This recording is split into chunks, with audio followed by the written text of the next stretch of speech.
Good evening, everybody. Or anybody. Is anybody there?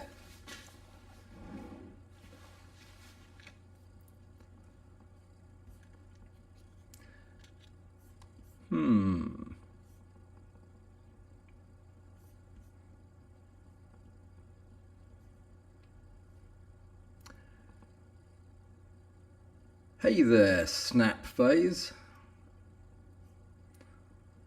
According to my analytics, nobody is out there.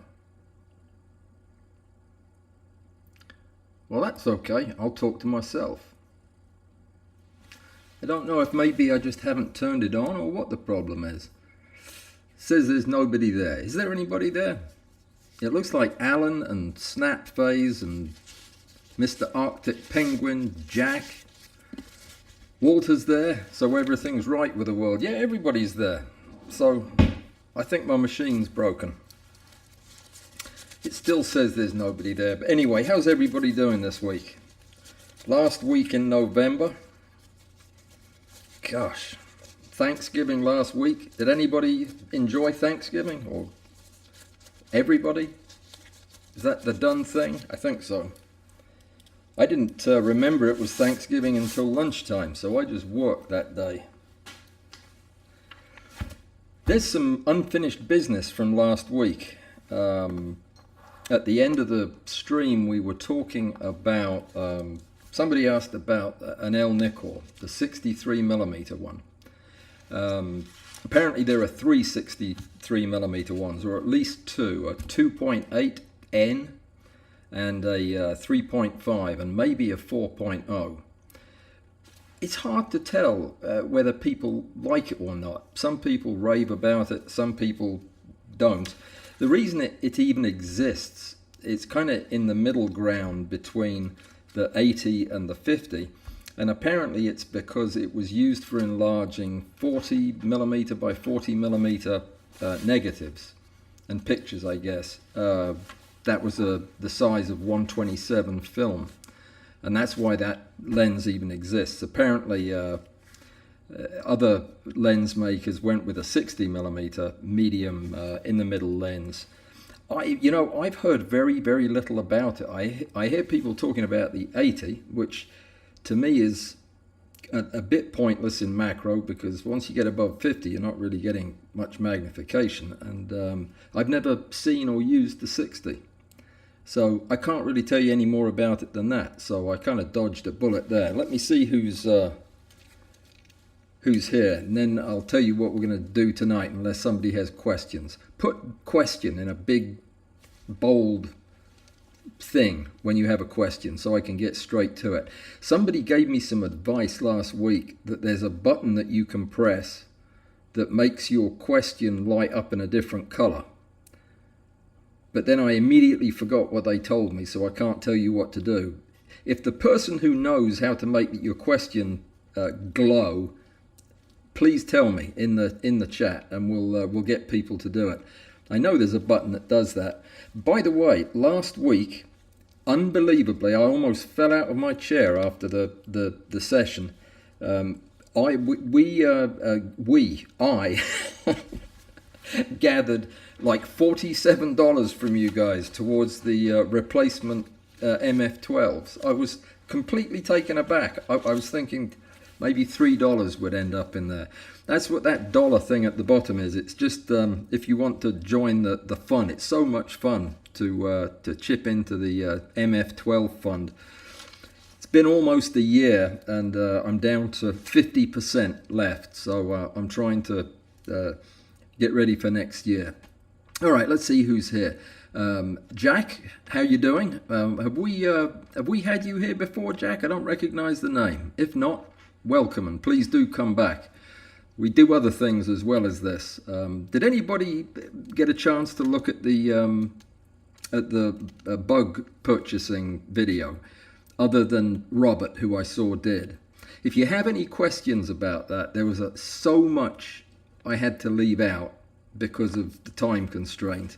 believe it or not, as long as that video was, it was only a small portion of what I needed to say. So if you have any questions, now's a fantastic time and place to ask them. That goes for everything else. Hey, Bruce, from tomorrow, how is it down there? It's midwinter. No, it's the middle of the summer for you, isn't it? Did the insects ever come back, Bruce, to your bee flying paradise down there? Because we're waiting for some more bees in flight stuff. Oh, that reminds me. I've got an announcement to make about insects in flight that is very exciting stuff. I'll get to that in just a minute. Let me see. Yes, David, it's up to 30 now. People, that is. My analytics are wrong. That is correct. And even if they were right, I would probably misunderstand them. So there you go. Robert, welcome. And Phil from Cambria. Cambria is not in California or Canada, or is it? I thought it was in Scotland. Oh no, that's Cumbria. You're okay. I've forgotten how to pronounce your name, Chuckham. Is it Chuckham? I think it is. Chuckham. Welcome. Glad you made it from Transylvania. Holy mackerel, the story just keeps getting stranger. Andrew, I hear it is snowing heavily in Minnesota. I have a friend. Is North Dakota near you? That's where my friend is. And apparently that's near Minnesota. Snowing there too. So don't head in that direction. Alistair, good evening. Gilles, good evening from, oh dear, here we go again. Gatineau, Quebec. A town named for a cake. Snap phase. Yeah. Oh, hang on. Somebody just figured it out. Mr. Snap phase did it. See, yeah. Now that's what you do when you have a question, Mr. Snap phase. You just do what you just did. Make it go orange like that. Excellent. Well, this is turning into a weather program. It's cold everywhere. You should just all move down to the south where we have insects all year long. All right. Oh, you get the glowing messages by giving a tip. Oh, is that brilliant or what? I didn't know that. Definitely. It's the only way to answer questions if they're orange. So pull out your wallets. All right. Let's see. There's got to be something in here that approaches a question. Not seen the bug purchases vid yet, but looking forward to it. It was... I'm glad we did it. I'm glad we finished it. I wish I'd had more time and possibly should have thought about maybe doing it in a couple of sections. But I know that I'm trying to move away from these long format things, and there was a lot of navel gazing that had to be done because I got into all kinds of stuff about the people involved in the procurement of insects and everything that goes along with that. And it was starting to sound like a PBS documentary. So I thought that the majority of interest would probably be in buying insects. And that's what I focused on. But anyway, there are some good companies and there are some not so good companies. But I think a lot of it is just... the person that you get helping you and the bugs they have in that at that time. Getting to know somebody on the other end really is a massive advantage, though, because they're not gonna send you bad bugs because you're friends. I mean, you'd be their friend anyway, but there you go, Joe. I'm glad you made it from Detroit. I was looking for you a few weeks ago for something. I've completely forgotten what it was for, but I don't have your email address in my book. So there you go. You might want to send it to me in case I ever remember. I want to tell you about a video that is coming up next week, probably on the 9th. I am meeting with, by popular demand, our fungus photographer from Down Under, Steve Axford. And Kath, his assistant or partner, I guess you would say. And in preparation for interviewing him, I've been going back through his back catalogue. He has a YouTube channel. In fact, he has the name Planet Fungi. And if you type in Planet Fungi, it'll take you to all of his various and sundry outlets. And I strongly recommend you do that before hearing him talk, because this guy has done it all. And he just got back from doing a wonderful video in northeast India, northwest India, no, northeast India, where he was documenting the fungal life in a nature preserve. And you know, the thing that strikes me about it, and I'll be talking to him about this, is his video is just amazing. And you understand why quite quickly when you realize that his partner in crime out there is an award-winning television producer and videographer and been in the biz for years. So that it is the most professional and polished and funny set of videos. Great content. I cannot wait to talk to this guy. He just he sounds just like the person who would fit in, I think, around here. So I'm excited about it. We're going to be doing the interview, and because I want you to have the best experience that I possibly can arrange, I've asked him to record his video locally, kind of like we did with Michael Waddell.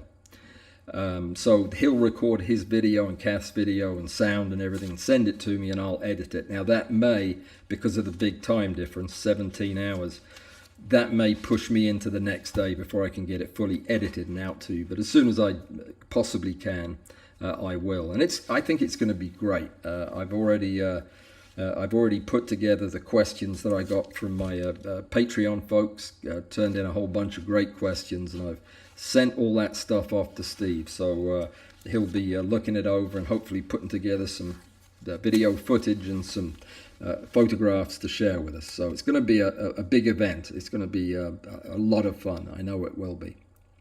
All right. Has anybody been over to Discord in the last few days and looked at the images in the photo competition? Well, if you haven't, even if you're not a submit photos to the competition kind of person, you need to go over and look at them, because this is going to be a difficult month to adjudicate. There are a lot of pictures, even though I limited people to 2 entries. There are way more than usual, and some of them are jaw-droppingly good. So this is quite the treat. So what I decided to do was, we already had set it up so that the person who wins will be invited. They don't have to come if they don't want, but they'll be invited to come on the results video with me, like tomorrow. Well, no, the day after tomorrow. We'll record it, and we'll record it on Zoom, that part of it, and they can tell us about the picture and how they made it and why. So that will be fun. I mean, it'll be terrifying for you if you win, but it will be fun to be on the video for all time. But there's another thing too. I've decided that, seeing as the turnout has been so good and everybody has been so sporting about it, and you're obviously turning in your best photographs, I think, what I'm going to do is, whoever wins in the final reckoning, this might not seem like a great prize to you, and it certainly doesn't seem like one to me, but somebody convinced me to do this. So I am going to send you a signed print of mine in one of the frames that I make, printed on my own printer and signed and numbered, with all the stuff that would be on it if it was going to a gallery to sell it, in the frame with a description on the back. So that's going to be the prize tomorrow. So if you haven't turned in your best ever macro photograph, now's the time to join Discord and go over there and do it. Not because you might get a picture that I took, but because you'll be famous for a little bit over here. And that's good. That's a good place to start being famous. So if you haven't turned one in, go find one, turn it in. Go find 2 and turn them both in, but you can't turn in 3. And this is important. if you're one of the people that has used the wrong naming convention and you didn't write name dash title of picture. Now you don't write name, N-A-M-E, dash title and so on. You write your name and then the title of the picture. So the example I gave last week was a blue bee. It would be Allan or Walls or some way that we could identify me, dash blue bee, if that's what I called it. Get it? It's not complicated, but people are getting it all wrong over there. And I'll tell you this, I saw one picture, at least, probably more than one, that almost certainly would be in the running. Possibly quite high in the running, but it wasn't named right, so it won't get in. I'll have to disqualify it, because if I'm doing the rule for one person, I've got to do it for everybody. So if you submitted one, go over there and check that you've got name dash title of image, so that we're going to get a bot, not as in fly that lays eggs in cattle's noses bot. That's a Scottish bot. This is a bot that lays eggs inside Discord. It'll go around and it'll apparently, this might just have been somebody pulling my leg, but from what I hear, this bot will go around and gather up the pictures for me and present them to me with names and everything, so I can just judge instead of do all that gathering stuff. So I'll believe it when I see it, but that's what we're working on, and it won't work.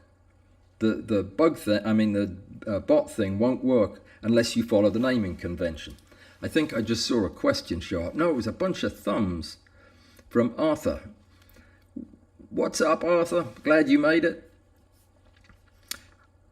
Robert, how long did it take you to get your insects from Russia? I didn't get any insects from Russia, Robert.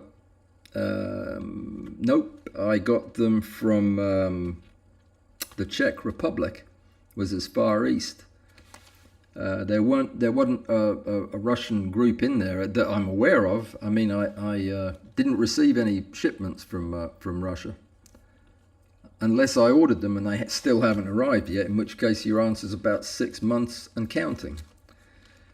Some of these bugs were so good, though. I mean, when I went into this thing, I thought, who in their right mind would spend hard-earned money buying insects when you can go outside and catch them all day long? Well, yeah, people who want to see what bugs look like on the other side of the world will pay a little bit of money to get them. And the best deal that I talk about this in the video, but by far the best deal is this Insect Trade EU. That's the Czech Republic place. They have these scientific lots that allow you to buy hundreds sometimes of insects of different species for a fraction of what you pay normally. I just love it. I'm still working my way through those. And then I've got butterflies, which are so big, I'll probably never photograph them, just bits of them. Cumbria is not Scotland. I knew it wasn't. I was just checking to see if there were any Scotsmen out there who were going to correct me, and Alistair Ogilvy did, so sorry about that. Oh dear, it's been one of those days. Use the @ symbol and then type someone's name. That's what Snapface said, so try it and see what happens. What does happen when you do that? Adam Wakefield from Queensland, Australia. Adam, are you familiar with Steve Axford over there? Let me know if you are, because he's coming on. Hey, Jan, weather here bad? No, is it supposed to get bad? I never watch the weather forecast anymore. It's the last time I did, we had a hurricane, so I decided just to pass on that, and we haven't had one since, so it must be working. Hey, Borderland Peppers, how's it going? Let me see. Where exactly is what state is Sydney in? Does anybody know that? What's the bottom right-hand corner of Australia called? I should know that. I used to be good at geography. Bruce is on. He'll tell me. He lives near there. -18 degrees centigrade. What's that in dog years, Al? Cold, right? Oh, Mike made it. Hello, Michael. I got something to demonstrate for you after the end of this. And we might do it here, actually. Let me see. Ron, St. Louis, and Chuckham, we've already said hi. Let me see. I know there was a question came through. Because if there isn't, I mean, you don't need me here, do you? I can go cut the grass or something before the hurricane. Your wife thinks what idea is gross, Mr. Snapface? You need to listen to her. It probably is. Wives know these things. Oh dear. Ah, that's confusing, Blair. You live further south because it's colder. That's because your whole part of the world is upside down. Look at a globe, you'll understand. Photographer 85. Hey, oh yes, we were talking about the 63. Did you hear what I said about it? Yeah, you're liking it. It's very sharp, even near the edges on a big sensor. Yeah, I was saying I've never used one, but it was made for the 127 film, the 4x4 centimeter film negatives. And honestly, that wasn't me that came up with that. That was Mike Canfer, who just joined us. He's a bit of a whiz when it comes to fancy lenses, and he was immediately familiar with it. So apparently, it's a known thing. They make a 2.8, which would be the one I would go for definitely. The 3.5 doesn't get as many good reviews, but for some reason it was priced higher than the 2.8, which I just don't understand. I have never shot a GFX, though I'd love to. It's supposedly a glorious camera. All right, there's going to be a question. Enjoy the snowblower. Oh, that's from Bruce. Understood. Cambria is the Latin name for Wales, off the coast of... Is CA Canada or California? Or both? You see, I don't know where Hearst Castle is either. You guys just chat amongst yourself. How long did it take me to get your insects from Russia? No, already answered that. Didn't get any. Now you guys are talking to one another. Sounds good. Oh, recommendations on where to buy mixed bugs. Yes, the mixed bugs are two places. Insect Designs, which is for the Southern Hemisphere folks in Australia, has a lovely selection of bugs. I think it's in lots of 5 and 10 and 15, but it is the British company for Europeans. British and Thailand are the two places they're based, and the name of it is, it'll come to me in a minute, Bugs Direct, bugsdirect.com. They have the best selection of individual beetles. Let me show you a couple of pictures of those beetles because it's worth it. They were very inexpensive, like $4 a piece, something like that. Yet they were some of the nicest ones I got, including a soldier beetle. I mean a tiger beetle that I've shot hundreds of times now, it seems. Let me find it.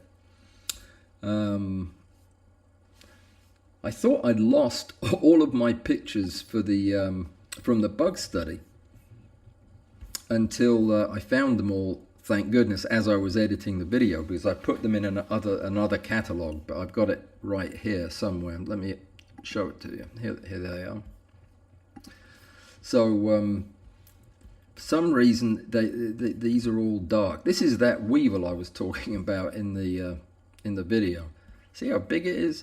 That's a yard, so that's about 5 feet long. It's not really quite that big, but what were we looking for? Oh, the beetle selection, yeah. The beetle that I got from that Bugs Direct, it was a packet that had one of these jewel beetles in it, this beetle, this tree hopper, whatchamacallit, it's the lantern fly type thing, and this.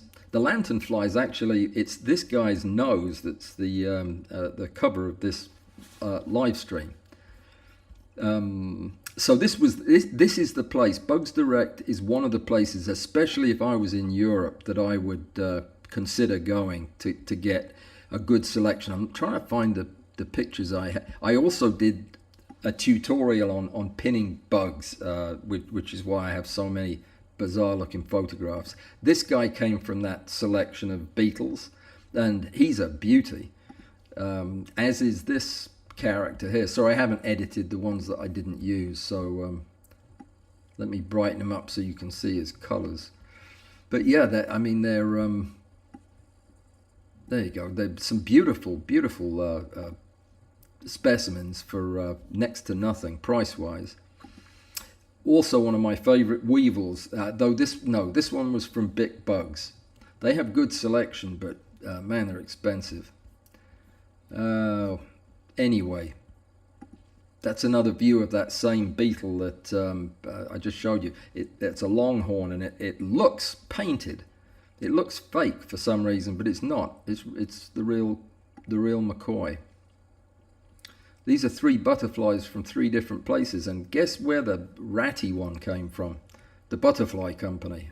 Butco is what I named them.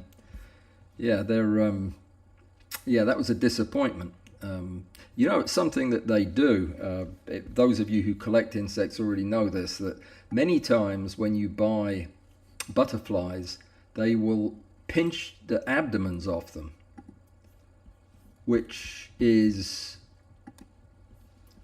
kind of, it seems to me like a bad idea, but they do. They'll pinch because people just want the thorax and the wings. I would not want to collect a butterfly that had its abdomen pinched off, but apparently it's a thing. I bet they don't pinch the abdomens off those morphos though. Not at that price. Let's see. I think I saw some questions. Oh, I'm glad I'm not sharing the screen, because the most horrible focus stacked image just popped up. It's still in Zerine. I can't think of anything to do to salvage it. So let me try to find out where my comments are. Hang on. Pressing the right button. There it is. Okay.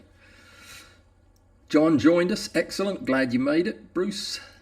Oh, I'm backtracking on myself here. Bugs Direct, you can get mixed packs for $35 Australian. That's a lot though. How much is an Australian dollar compared to, I could look that up, couldn't I?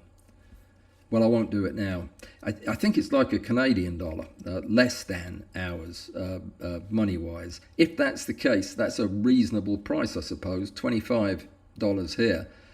But you've got to remember the posting. But if you guys in Australia buy it, I bet they get shipped from Thailand, which would have to be cheaper than being shipped from Europe. What you've really got to avoid is trying to fill up your insect collection with individual bugs from places like Big Bugs or a Butterfly Company, or worse, ALD. Some of the collector type houses, they are just shockingly expensive. I have no doubt their insects are stupendous. The ones I got from the more expensive places were great. But that's not my style. I'd much rather have a lot of unusual insects that maybe aren't, that take a bit of cleaning and TLC to get them ready. I'm fine doing the work, and I like the variety. The super expensive ones, I'm so nervous handling them that yeah, take some of the fun away. Ringo's nobody's favorite beetle, Joe. Well, other than yours then. Bud? Yeah, fair enough. You are automatically qualified there, Bud. Nobody has asked me to give them rejects. They're not, I mean, I keep all my bugs, even the ones that don't look so great after a few days of photographing. So yes, I will gladly share some with you. Absolutely. I shared some, you know who's photographing my bugs these days? Is Chris Chris Field, the time lapse wizard. Yeah, he wanted to photograph a couple of beetles, so I sent him a packet of those, and he's taken some fantastic pictures. So that's exciting. It's good to know they're getting used. And yes, Bud, I will absolutely. I believe I may actually be in your physical location within the next 2 weeks or so. Don't forget, Bud and I are doing the Photoshop for macro thing. And so far, I've only got one picture. But that's only because I haven't checked my email in a week. So there's probably more in there, and I'll check tonight. Hang on, making myself a note. Check email. I make this note to myself literally every day. Doesn't mean it'll get done, but I'm going to look for other photographs for next or the Thursday after next. That's the, correct me if I'm wrong. Bud, help me here. It's the 15th. Does that sound right? I think it's the 15th. It's the Thursday night of that week. I'll look at the calendar. 8 o'clock Central Time. So it's at the usual time on the... Oh, no. You're... No, can't find it. Somebody will tell me. I think it's the 18th. It's whatever the Thursday is in 2 weeks. And we're going to edit some tricky photographs and discuss it and ask questions of one another as we go through.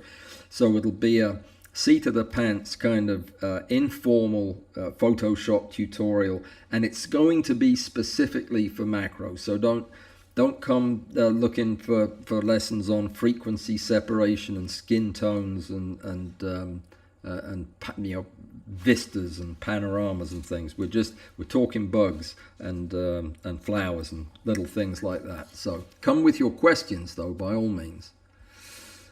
Okay, let me see. I don't know what idea it is that we're talking about, but it sounds like a good discussion I'm missing out. Oh no, it was Joe and a photographer 85 were talking about the of course the misprint. Yeah, that's why the 3.5 was selling for so much. There was a misprint, but I can't remember what it was about. Somehow the lens was magic and it would grow a vine up to untold treasures in the sky, and people went out and bought it for crazy money, but I can't remember what the story was. Something about it being extremely sharp or something. Anyway, oh Bruce, you got to leave. Okay, well we'll see you when you next come back. Very good. Canon has announced they're discontinuing the MPE 65 1:5x lens. I heard that today. A viewer sent that nugget of information to me, and I responded to them that I now might be the time that I have to buy one. I've never owned that lens, but I would hate not to. I mean, it really is iconic. I used it twice. I've had it for a block of time 2 times. I never got on with it, but I don't think I was using it right. I was trying to force it to work as a 5x camera lens, and my pictures were just appalling with it. So yeah, but now's maybe the time to get one, and if nothing else, use it in the studio. But anyway, that's something I'll figure out. So let me see.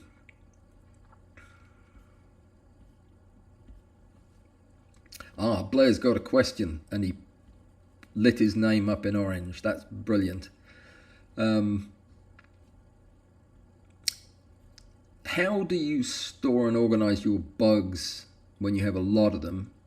I.e., what's your bug library management like? That would be, yeah, I think you probably have the wrong idea of my library management. I have boxes. I keep my bugs separated, dry and wet. and my wet bugs are not very well organized. The ones that I'm going to be keeping long term are in individual bottles, like the one that the big bugs bottle that my bee got stuck in. I have those, and I put individual bugs in there. And honestly, they're in boxes. I know what's what, and the box is marked with the family, basically. I don't keep long term that many bugs, just a few thousand. The dry ones are all in, they're in tiny plastic containers that are not airtight. You can buy them at Harbour Freight. It's a hardware shop over here, a discount hardware shop. Let me see if I've got one somewhere to show you. I usually have them everywhere, and I'm sorry, the office is such a terrible mess. Normally when I move, I use the move to do a deep clean of my new space. Not this time. I just basically moved the same garbage over here and threw it into the same places. I can't find one of the boxes, but they're about 20 by 30 by 30 millimeters, and they just open at the top, and they're one piece. And I put my dried insects in there, usually with an absorbent piece of towel, just snipped into a little square. And I keep them in like shoe boxes with the family written on them, and they all go in bigger boxes that have dry packs in them. The canisters of silica gel that you can heat up and recharge. And then I drop a hygrometer in there every once in a while to check that everything's still working, and I keep them real dry, and that's all. They're not set up like a collection. I couldn't show somebody my collection. I just show them a big pile of boxes. But I know roughly where everything is. So sorry, I don't have a better system that I should. Yeah, I should. But I generally remember, I shoot very small insects. Most of the stuff, until the bug study, most of the stuff I would shoot would be a couple of millimeters or 3 millimeters in size. And when you're finished shooting them, they're done. They're cooked just by being out for that long. So a lot of my stuff doesn't make it to a second shoot. Let me see.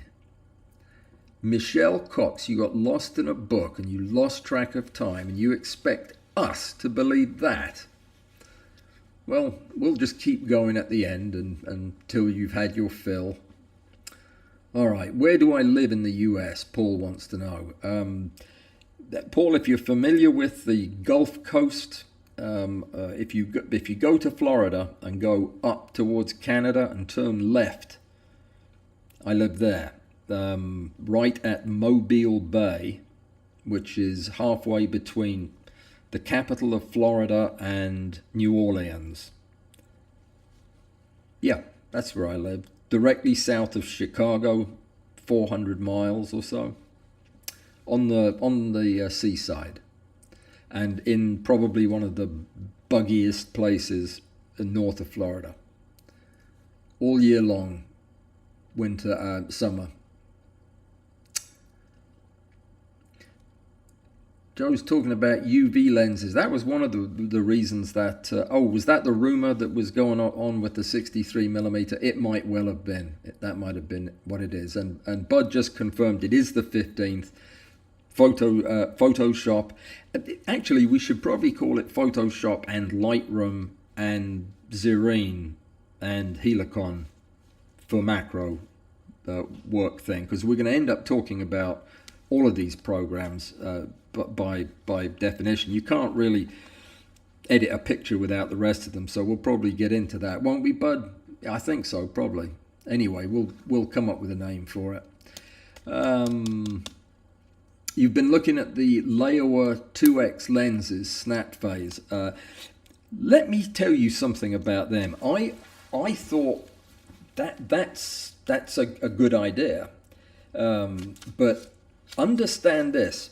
if you're shooting with one of these lenses, they are not nearly as easy to use as a one-to-one lens, especially if you're going to try to use autofocus. So I think most of them are manual focus. The one I used was the 100mm Leoa, and that was Captain Martinez lent me his while he was over in the country, and I found it very challenging to compose shots when I was out and about in the field, and it's hard to describe why that would be, other than to say the field of view that you get with a macro lens is already pretty tight. So coming up, well, look, I put out the wrong lens. I was going to talk a little bit about this this 85mm 3.5. But when you're using a lens like this, getting used to being at 1-to-1 takes some practice, especially if you're using it at the minimum focal length. If you then double the size of the subject, and you're going to find that the composition becomes really challenging. It was for me. So much so that I realized I needed a lot more practice with it before I just go out and use it in the field. It's a very different lens. It's like using one of the variable magnification lenses like we were just talking about, and a good bit harder to use than I expected. I took some decent pictures with it, but I left kind of feeling, oh, you know what? Give me more reach on a 1-to-1 lens, and that's what I'm really looking for. Get further back with a 1-to-1 macro lens like the 200mm f4 from Nikon, fantastic lens, or the 180mm Canon lens. That is more, I think, the kind of length that you can compose interesting shots at without feeling like you're halfway between macro and extreme macro. Just my 2 cents worth. Everybody will feel different about it. Of course, you don't have to use it at 2x, do you? Or do you? I can't remember. Anyway.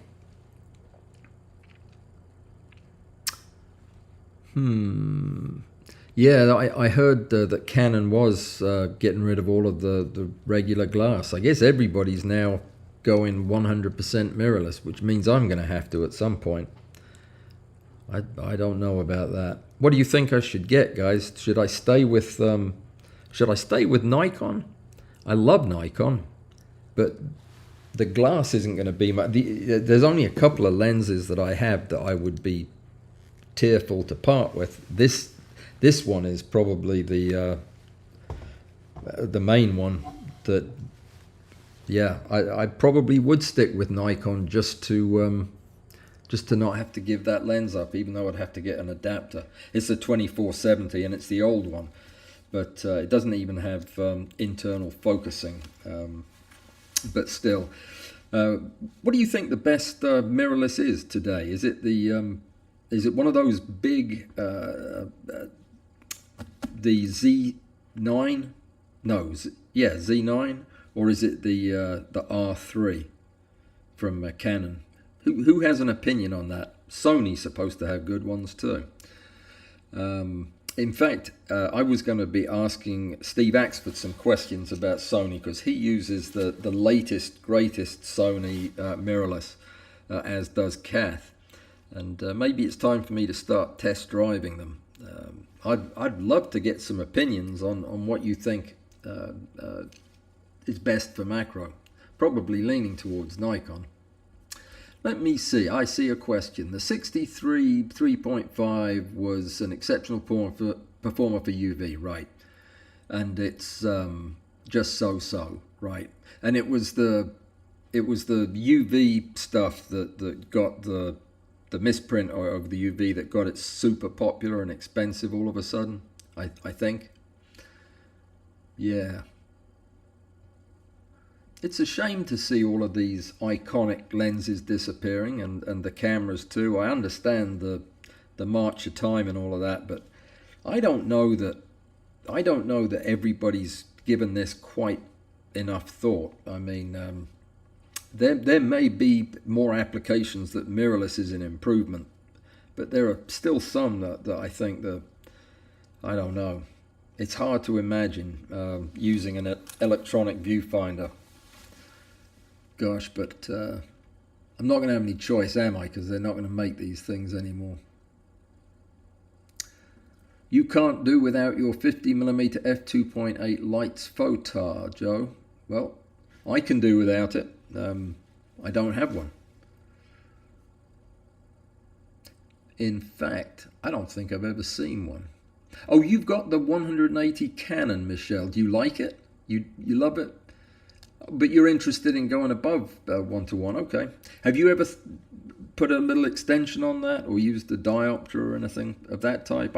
During the diopter series of videos, I experimented, and it's not as bad as I was expecting, to put like the Nisi diopter on the front of a macro lens.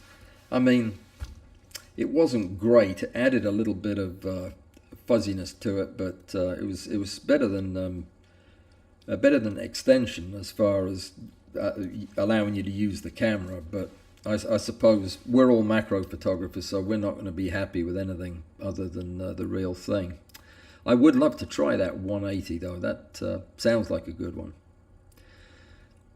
Yeah, the Leiwa 85 Infinity 2X, right? Yeah, and it's the 25 that's the 2:5. I love that the wide angle, by the way. Does anybody else have this? I have used this more than I would have expected for a specialty lens.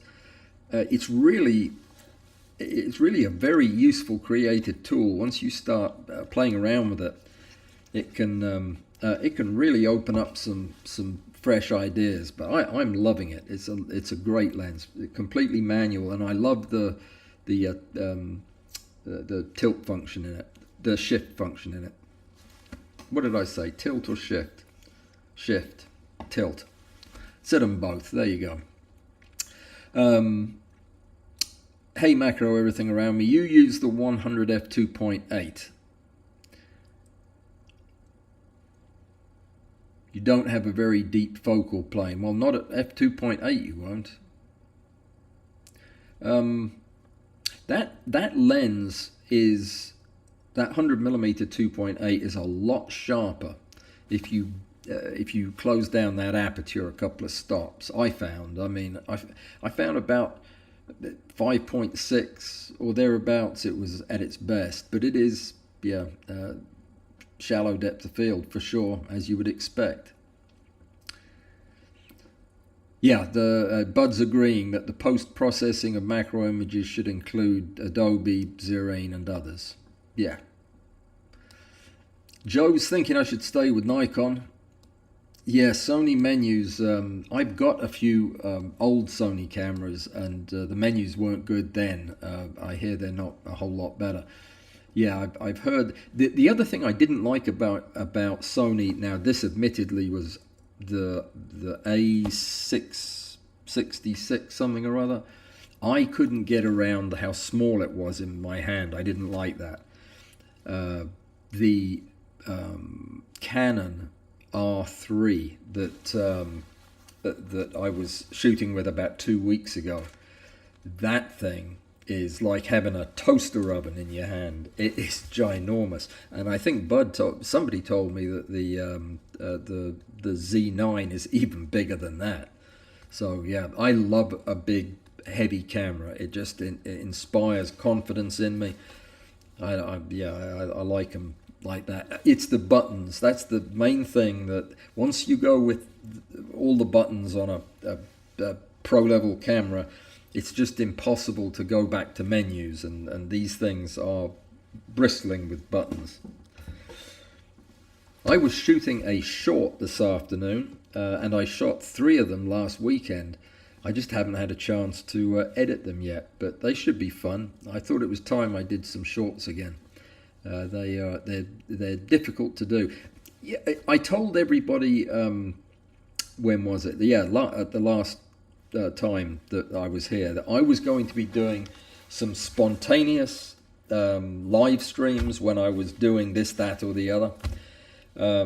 And I had every intention of doing so, and I was just so busy with the bug project and other things that have been going on that I would think about it, but only after I'd done the interesting bit. It would occur to me, I should have live streamed that. I am going to do that, and I may do it quite a bit. So don't forget, if you have any interest in just hanging out and editing pictures with me, or even editing video, if it's something you have any interest in, I'll be doing these live streams, but I won't know when. It'll be when I get a chance to do the work. It could be tonight. It could be after this. I could think, well, you know what? I'll edit some pictures and see if anybody wants to come. And I'll just start a live stream, and you won't know about it unless you ring the bell. So before, when I asked you to ring the bell, I didn't know why I was asking you to ring it. It was just the thing that everybody said it, so I said it too. Now there's a reason for you to ring it, and that's so that if I do one of these live things, you can be there. So, you know what I was going to do, and then I ran out of time. I was going to show you some pictures and have you decide which one I should give away as the prize tomorrow. I'm nervous about that. I'll get somebody to help me pick them out. I might be getting somebody to help me judge the pictures too, because this is such an important event. How would you feel about a certain Mr. Littlefield looking at the pictures and giving me his opinion? I've asked him if he'll do it, and I haven't heard back from him. So we'll see. That would be great to have him. If you know that if you win and he helped pick the winners, that you should have won. There you go. All right.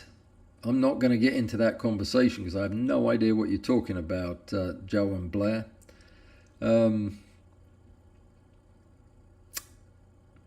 People who don't have any macro lenses have issues. Well, let me reread that, Michelle. Okay, well, they do have issues. They need macro lenses. That's what life's all about. I haven't bothered to do a survey of which cameras have full electronic shutter, but the Z9 has a reasonable flash sync speed in full electronic shutter mode.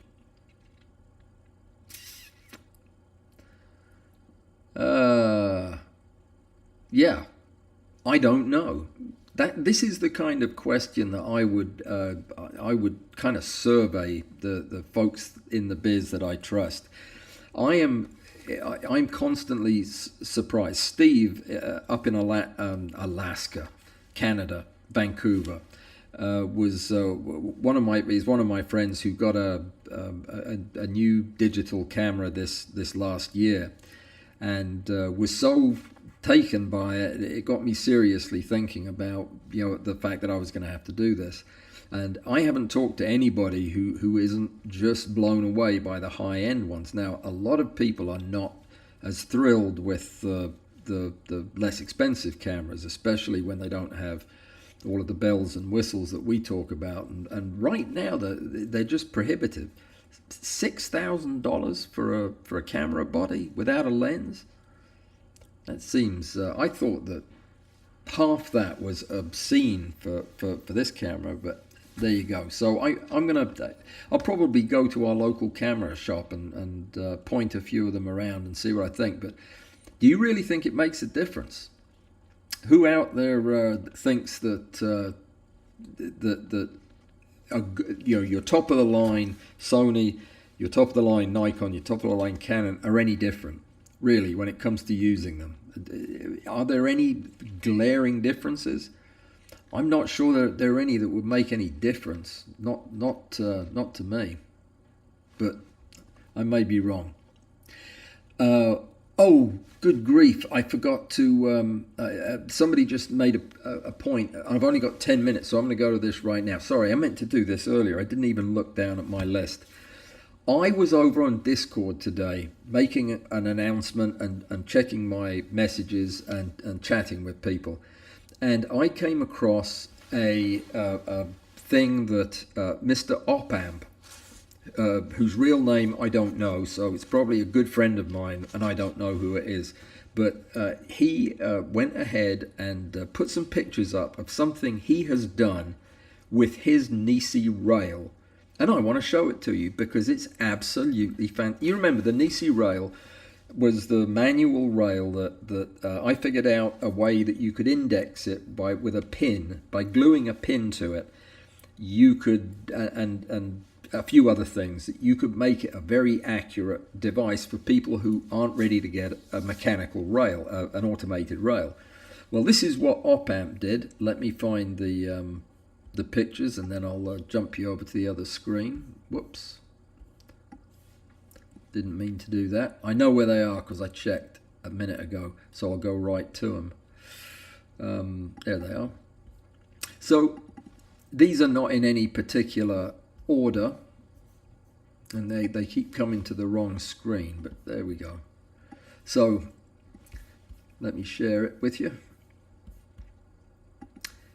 This is a whole setup that he has built around this rail, and it's so slick. It is this. So these aren't in order, so it's going to be hard to show you what each piece is. So we'll circle back to the ones that I don't know what they are just yet. And let me see. So they keep showing up on the other screen. I'm terribly sorry. So this is what he's done. He's made this rail, but that's not the thing I was going to show you. It's the rail that goes on top of that. Let me try dragging everything over there. Here's his controller, which is really cute. It looks like a little arcade game. But I haven't had a chance to talk to Opamp. I haven't asked him anything about this yet, but I definitely need to, because this looks like something that I would like to. I'll wait till you see this. So this is what he's done with the rail.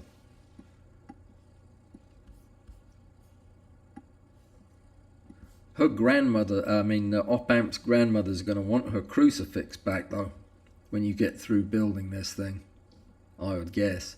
Anyway, he's got it loaded up there, and he's even got a place for his Allan key. Is that brilliant or what? I was so excited looking at these pictures today. You know what? It just occurred to me. I asked him for permission to show them tonight, and then I haven't heard back from him. Let's hope he says, yeah, please do. Otherwise, I'm in big trouble. But this is, he's using gold extrusion, which is like aluminum extrusion, only very heavy and very expensive. I just love this. It's such a brilliant idea. And look what he did for the indexer.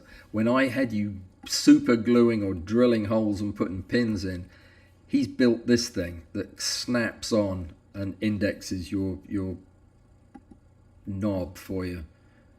Can you believe it? And then he puts it all in a box at the end, which is so brilliant. Now, I really want to see him take this to like Nisi and get them interested in it. I mean, this is brilliant. He's automating this. He's putting a stepper motor on it. He's going to drive it like a Wii Macro or a stack shot.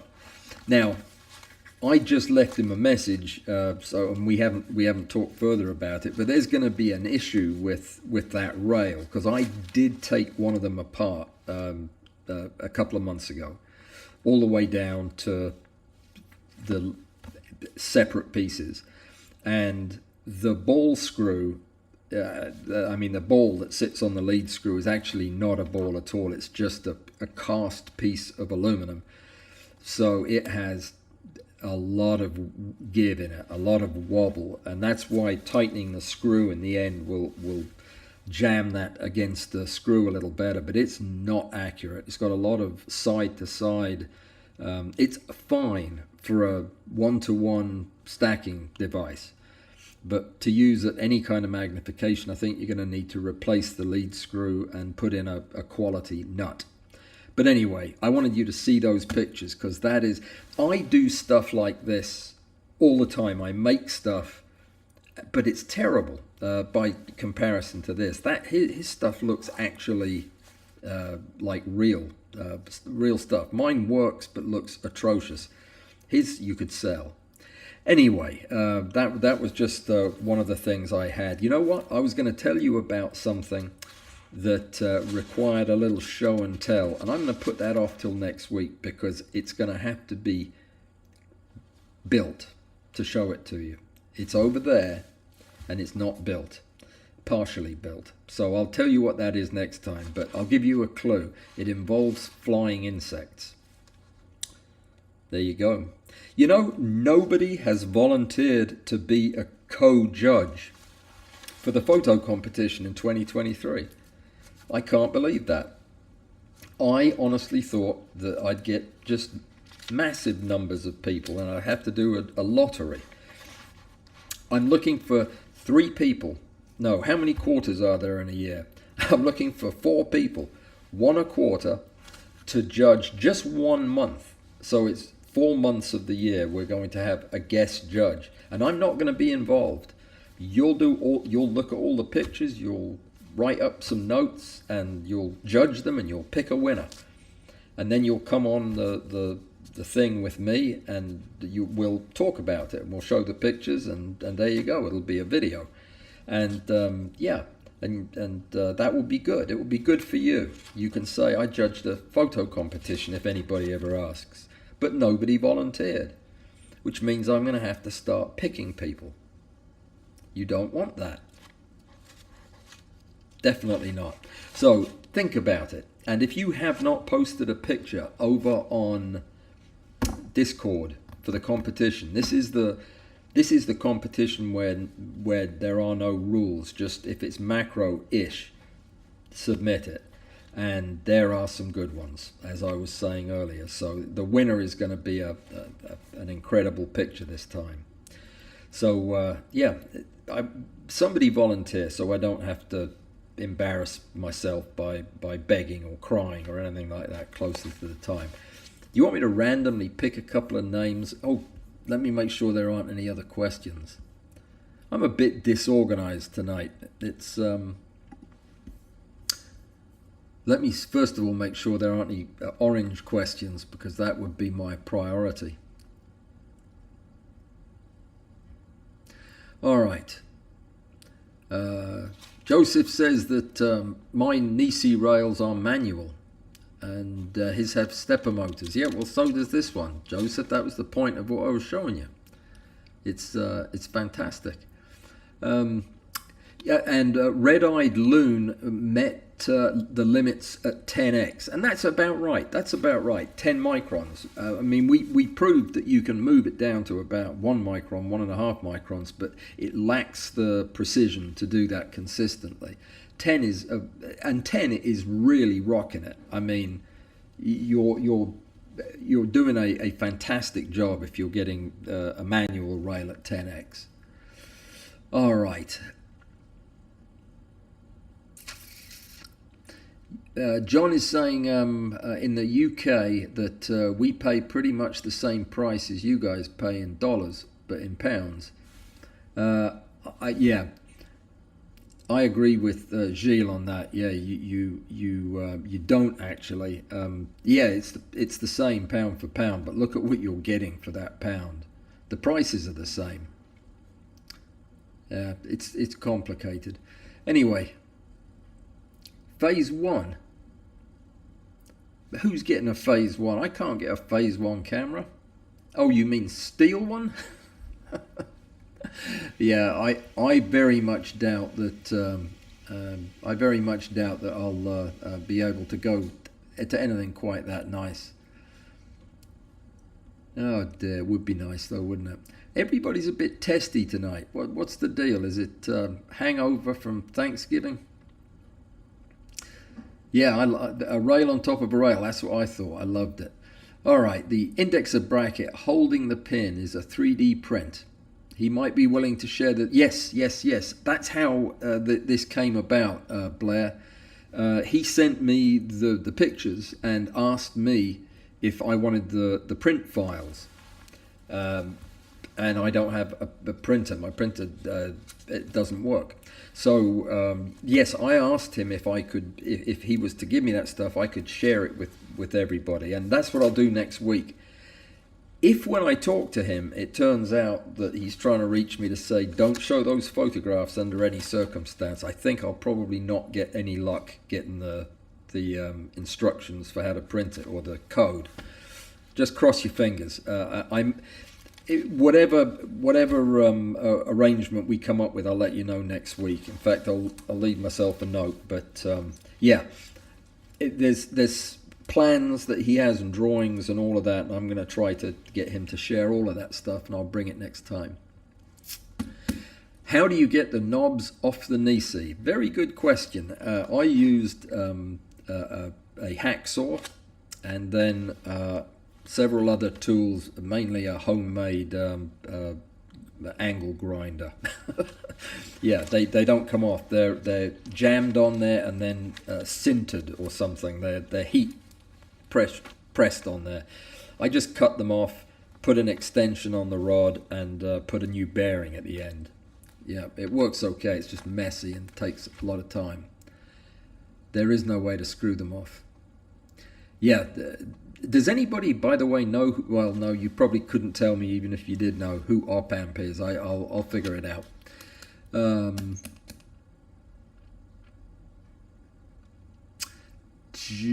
Photographer 85 jammed the gear.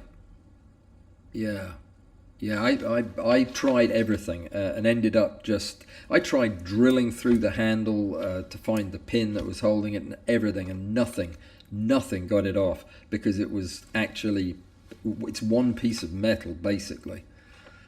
Terrible mess. All right, I'm missing something, but Snap Phase, your skills aren't good enough to judge others. Okay. Fair enough. I mean, if you don't think that you'd be comfortable doing that, I wouldn't want you to. I don't want anybody to be uncomfortable. But I know that there are a lot of you out there, and I'm not going to name any names this time. You know who you are, who are really fantastic photographers, and you know the theory, and you've been doing it your whole life. You're the folks I'm talking to. All right.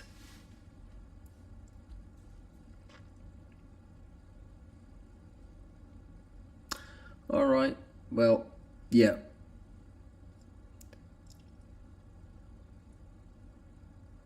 Oh, Bud's reminding me, I got a Bud Parrot built me, or printed me, a new filter, hood for my 20. I'm coming back.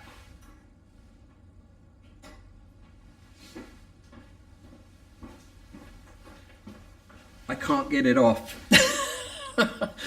It's on the end of my it's on the end of the vertical rig, and it is so perfect in length that when I slide it down, it hits the stage before I can get it off. I'll need my phone, which means I have to reset my Bluetooth to raise it up to get the hood.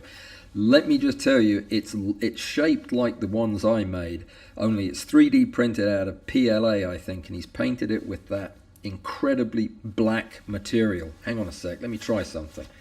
And it has a tiny hole in the end and a razor sharp edge around it, and the combination is magical for adding contrast with this high numeric aperture lens. it really has made a big difference. And yes, I have stacked several 20x photographs, none of which I am going to show tonight, though. I will show them next time. They're mostly computer chips that I was practicing on, and the night that I did the first round of tests, the contrast is fantastic and it got rid of the haze, but there was vibration in my system, which it turns out was from the heater, which is not something I'll use but maybe 1 or 2 days a year. But that's what was causing it, and the pictures were blurry. So I reshot them. Let me just see if my Wii macro works, and I'll run over there and I'll grab the hood and show it to you. Let me just see. Yes. Let me go get it.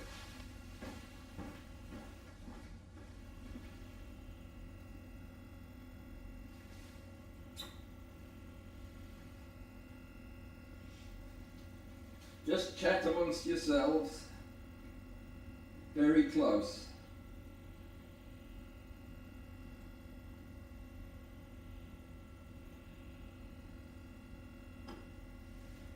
Blimey, this thing's... There we go. That'll be the most boring section of a video ever. There it is. I bet if you asked very nicely, Bud would be willing to show you the code that he used to do this. What I particularly like is the flatness of the end and the tininess of the hole. I asked him to make the view hole no bigger than this, and the way he set it up, it has a shelf on the inside. You can just see, and that shelf fits against the end of the lens, and it then gives me 18 millimeters of additional hood before I get to the subject. So I only have a couple of millimeters, but because of the shape, I can have the lights right where I normally do and get all the light on the subject, yet have a very, very narrow collection column for the light. It does kill about a stop of light, hardly surprising, but it also gives so much more contrast. I was having a lot of problem with haziness with the 20. So yes, but it works fantastic. I will be posting some of the 20x pictures, and I will send a couple to you so you can see what I got from it. But this is a winner. This will be used on my rig from now on. All right, guys, it is 9:08 and we are out of time. And let me see if there's anything I'm missing.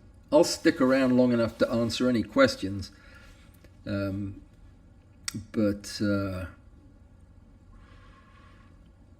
Alrighty. David said good night and left. Okay, fair enough. See you next time. Okay. Yes, I was talking about the knob, not the handle. I'm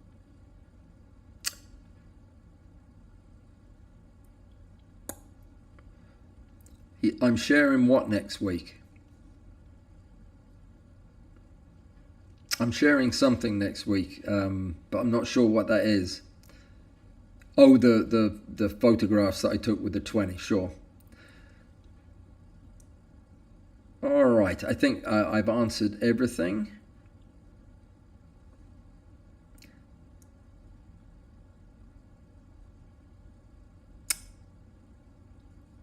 All right, we're going to wrap it up there, guys, and I was just making sure there weren't any last-minute questions.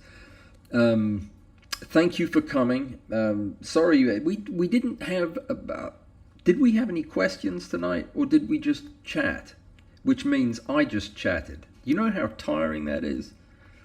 You know what? Next week, if there aren't questions on macro photography, I'm going to ask you questions on macro photography. And you don't want that. Oh, the 3D file you were asking about. Yes, if I can find Mr. Opamp and he's willing to do that, I will see if I can get 3D files for the bits that he was making for the Nisi, plus this fantastic hood for the 20X Mitutoyo, if you have one. All right, I'm going to take my leave. Thank you, everybody, for... hang on a sec. We have a weather update. Lightning and thunder in Tuscaloosa, Alabama, which is 100 miles north of me. Did somebody say it was supposed to be a storm here? Should I be taking cover? I'll find out. I'll check the news. Take care, and I'll see you guys next week. Don't forget, we have... I've already forgotten what we have. Something coming up. So, oh no, the Axford interview is on the 8th. That's what I was trying to remember. Okay, see you guys in a week. There'll be a video out before that. Take care and stay safe. All the best.